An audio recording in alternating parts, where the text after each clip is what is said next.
Boa tarde, galera, tudo bem? Sou o professor Márcio e vamos trabalhar hoje sobre composição de movimentos.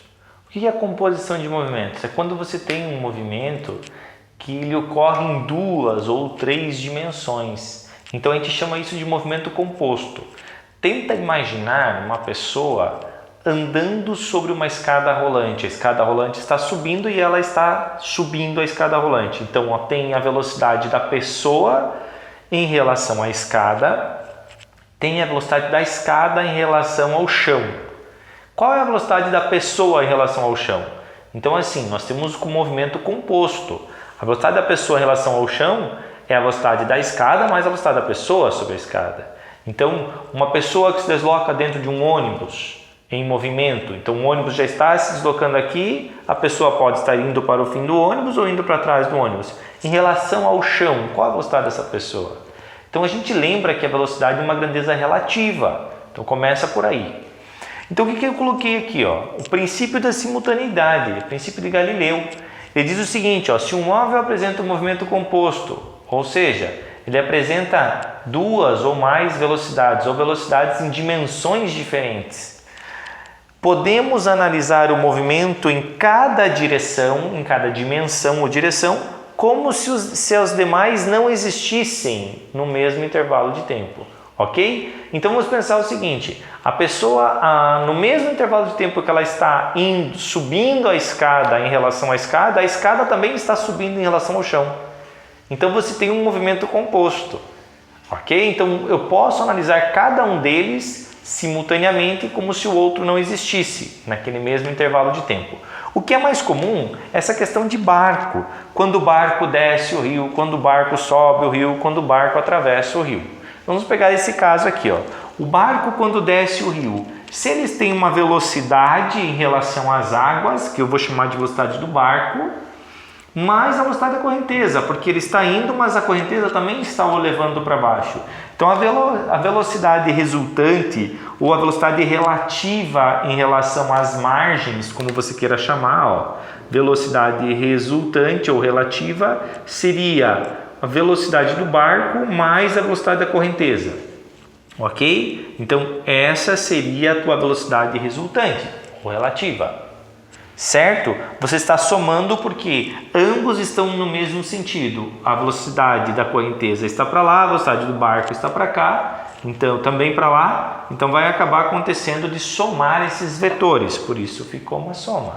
Agora, se o barco sobe o rio, então para ele subir o rio, a velocidade do barco tem que ser maior do que a correnteza. Ou não, ele também pode estar direcionado para cá, mas sendo levado pela correnteza, com uma velocidade menor do que a correnteza. Mas não é comum, geralmente ele consegue subir o rio. Então, a velocidade resultante vai ser a velocidade do barco, que está apontando para cima, menos a velocidade da correnteza, que está apontando para baixo.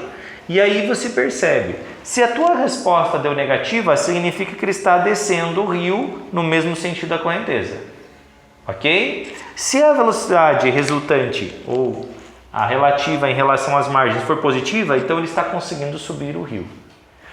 Mas e quando a gente tem perpendicular? Quando o barco está posicionado perpendicularmente à correnteza, ou seja, ele quer se deslocar para cá, enquanto a velocidade do rio é para lá. Ele vai atravessar? Vai. Em que direção? Então você desloca esse vetor para cá.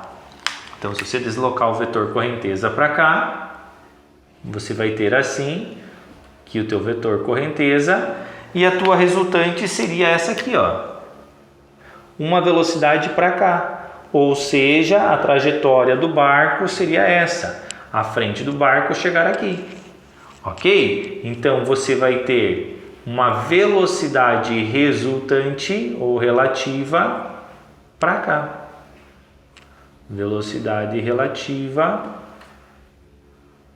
para cá. E como você vai calcular essa velocidade relativa? Então você vai dizer que a velocidade relativa, se você souber essas componentes, fecha um triângulo retângulo sempre. Então você vai ter ao quadrado como velocidade do barco ao quadrado mais a velocidade da correnteza ao quadrado. Ok? E aí você consegue descobrir qual a componente.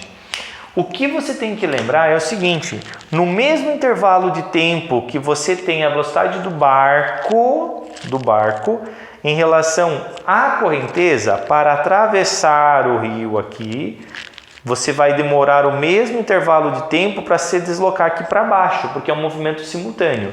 Então, essa resultante, essa diagonal, ela se dá no mesmo tempo. À medida que você se desloca para cá, para cima, você também é levado para baixo, simultaneamente.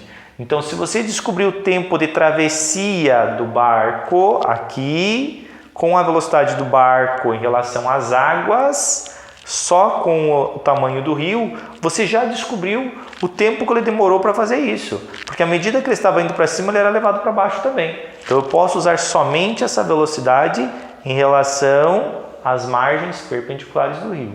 Ok, gente? Então, resumindo, quando eu tenho movimentos, composição de movimentos, significa que ocorre de maneira simultânea, em duas ou mais direções. Certo? Então eu posso analisar cada uma delas sem me preocupar com as demais no mesmo intervalo de tempo, ok? Então eu posso analisar a travessia do barco aqui, eu sei que ele vai ser levado para baixo, ele vai chegar lá naquele ponto, ok? Mas eu posso analisar só pela velocidade do barco e a largura do rio, já determinar o tempo que ele demorou para fazer essa travessia, não importa se ele foi na diagonal ou não. Certo, gente? Então, cuidado. Quando ele desce o rio, soma as velocidades. Quando sobe o rio, subtrai as velocidades. Gente, até a próxima. Fiquem bem.